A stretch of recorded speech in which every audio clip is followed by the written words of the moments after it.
Alguns usam para economizar, outros para chegar mais rápido e tem ainda quem quer contribuir para a preservação do meio ambiente. O fato é que o transporte compartilhado, hoje em dia, é uma alternativa para muita gente.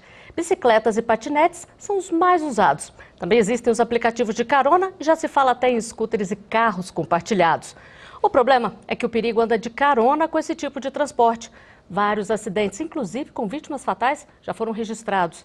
E uma questão se faz cada vez mais urgente. Quem é responsável por regulamentar e fiscalizar o uso desse tipo de transporte? Para falar sobre transporte compartilhado, eu converso com Andréia Rezende, advogada especialista em direito de trânsito. Doutora Andréia, o que caracteriza o transporte compartilhado?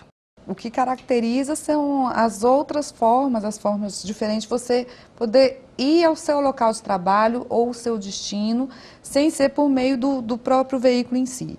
Então, as pessoas hoje estão se utilizando de patinetes, bicicletas, né? Tem a carona compartilhada também, que já é utilizada até pelos aplicativos, e os scooters.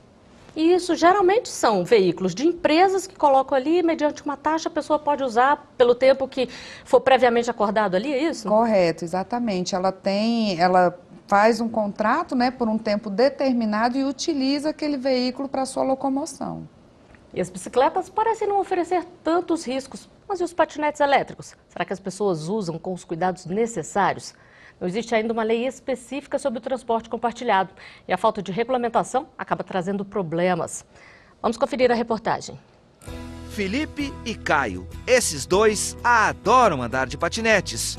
Usam para tudo. Todo dia para ir para a escola, passear, para ir ver a minha mãe, fazer tudo. Facilita, eu vou para qualquer lugar rápido. Antes eu ficava andando, pegando sol. Libertação do sol, caminhar o dia inteiro. Pegar ali, aluga rapidinho ali, muito bom. E saem assim, sem proteção nenhuma, de chinelos, bermudas e camisetas. Capacete, joelheira e cotoveleira, nem pensar. E olha que eles sabem o perigo que o veículo, febre nas grandes cidades, oferece. Afinal, eles têm amigos que já sofreram acidentes graves. Já um monte de amigo meu. Tem um amigo meu que quebrou aqui, ó, teve um craniano na cabeça. Teve uma coisa que caiu aqui no parque. O uso de patinetes não tem regulamentação específica no Código Brasileiro de Trânsito. Ele é tratado como equipamentos de mobilidade autopropelidos, que tem algum tipo de motorização, mas as dimensões inferiores a uma cadeira de rodas. Por isso, muitos municípios, como as cidades do Rio de Janeiro e São Paulo, por exemplo, já regulamentaram o uso e a circulação dos patinetes em lei. Mas em outros lugares isso ainda não aconteceu, como aqui no Distrito Federal, por exemplo. Aqui, o Departamento de Trânsito e a Polícia Militar fizeram apenas recomendações para o uso e a circulação dos equipamentos. O assessor do Detran do Distrito Federal defende uma regulamentação única para todo o território nacional e, assim, evitar acidentes e problemas no uso dos patinetes de aluguel. O Departamento de Trânsito entende que o mais correto é que os órgãos normativos federais, Denatran e Contran, possam criar regulamentações para o Brasil inteiro. Uma vez que, por mais que a legislação hoje permita que prefeituras e até que o Distrito Federal possa fazer uma legislação, mas esses equipamentos são utilizados e compartilhados no Brasil inteiro.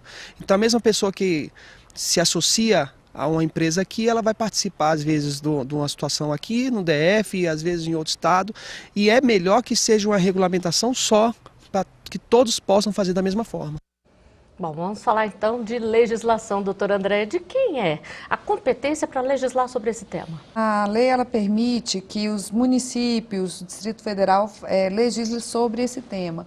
Mas tendo em vista a utilização desses transportes compartilhados no Brasil inteiro, o correto seria que o Denatran regulamentasse a utilização desses transportes, né, compartilhados.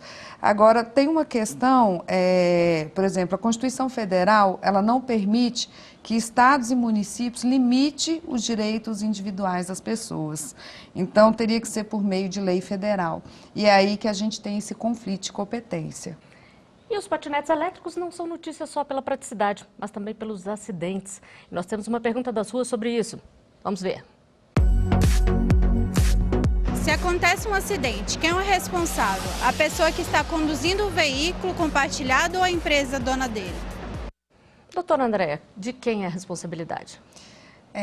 Eu costumo dizer que depende muito do caso concreto, né? Vai ter situações onde o condutor daquele transporte compartilhado vai responder, né? Dependendo da forma como aconteceu o acidente, e pode haver situações onde a empresa responde também. Então, teria que saber a razão pela qual aconteceu o acidente. Foi imprudência daquele condutor daquele transporte ou aquele transporte apresentou algum defeito? Então, depende do caso concreto para averiguar a responsabilidade. Pois é, doutora Andréia, uma lei que colocava obrigatoriedade do uso desses equipamentos de segurança chegou a entrar em vigor em São Paulo, mas foi suspensa pela Justiça. O que pode ser feito, então, enquanto isso, para poder conscientizar tanto os usuários quanto as empresas da necessidade de se ter uma proteção? Como o doutor Arthur comentou, né, seriam campanhas educativas, está sempre lembrando da importância, né, de ter esses equipamentos de proteção, lembrando que esses transportes compartilhados não são brinquedos, então eles são utilizados para locomoção, né, e até que tenha uma lei em vigor, seria educando tanto os condutores como as pessoas que estão à volta desses veículos. E quem pode entrar neste mercado? Quais são as regras para empresas que oferecem transporte compartilhado? Vamos conferir mais uma pergunta feita nas ruas. Pode mostrar. Eu gostaria de saber quais são as regras para as empresas que fornecem esses tipos de transporte. Elas precisam de autorização para compartilhar os veículos? Doutora Andréia, é preciso algum tipo de autorização para poder entrar nesse tipo de mercado? Sim, essas empresas que fornecem esses transportes compartilhados, elas precisam ter uma concessão de uso tanto das prefeituras como do Distrito Federal. E também teria que ter um contrato com os condutores desses transportes, né, desses veículos de utilização.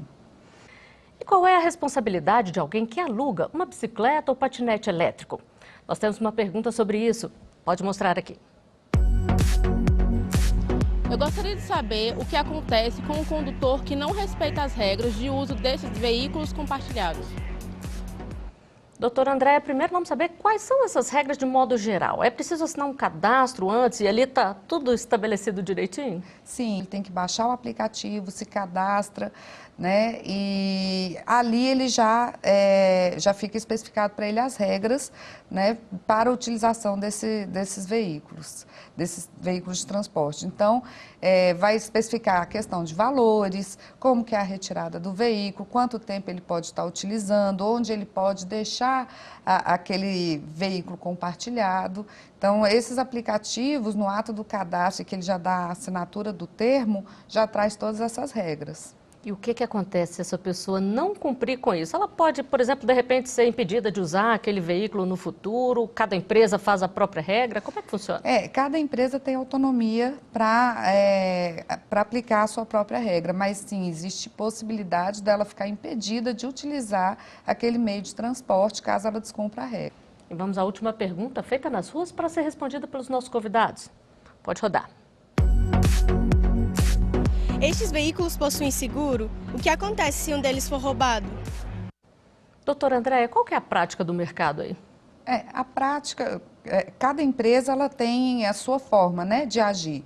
A prática, via de regra, é que sim, cada veículo tem seguro, a empresa faz a contratação desse seguro e no caso de ter algum tipo de perda com relação a esse veículo, dependendo da situação, o usuário pode inclusive ter que pagar o sinistro desse seguro. E é preciso trabalhar para ter uma regulamentação também, para poder forçar as pessoas aí a terem mais cuidado, as empresas também, doutora Andréia? Esse trabalho ele é feito através das campanhas educativas, né? Então, inclusive essas campanhas elas são organizadas pelo próprio Denatran, que deveria dar, vamos dizer, dar mais atenção a esse tema, tendo em vista o crescimento desse tipo de transporte no Brasil.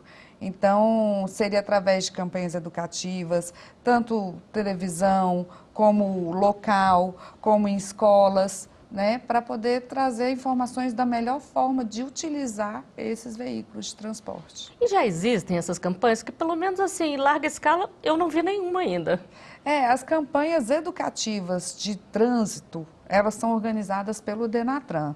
Anualmente, ele traz um programa de campanhas educativas. Ele teria que dar mais enfoque a esse tema. Ao transporte compartilhado ainda não foi dado nenhum enfoque de campanha, né? Ainda não. E aí, doutora Andréia, a regulamentação se faz mais urgente ainda, né? Já que, por exemplo, carros e scooters são veículos mais caros e os riscos bem maiores, como o Arthur falou aqui, né? Maiores, com certeza. E aí, já se trabalha também uma regulamentação nesse sentido? Ainda não. Pelo uso maior da sociedade, eles estão trabalhando inicialmente a regulamentação das bicicletas e dos patinetes, né? Mas acredito que em breve eles vão trabalhar a regulamentação dos veículos compartilhados, sim. Então, por enquanto, conta-se com a consciência e o cuidado de cada um, né? Com certeza.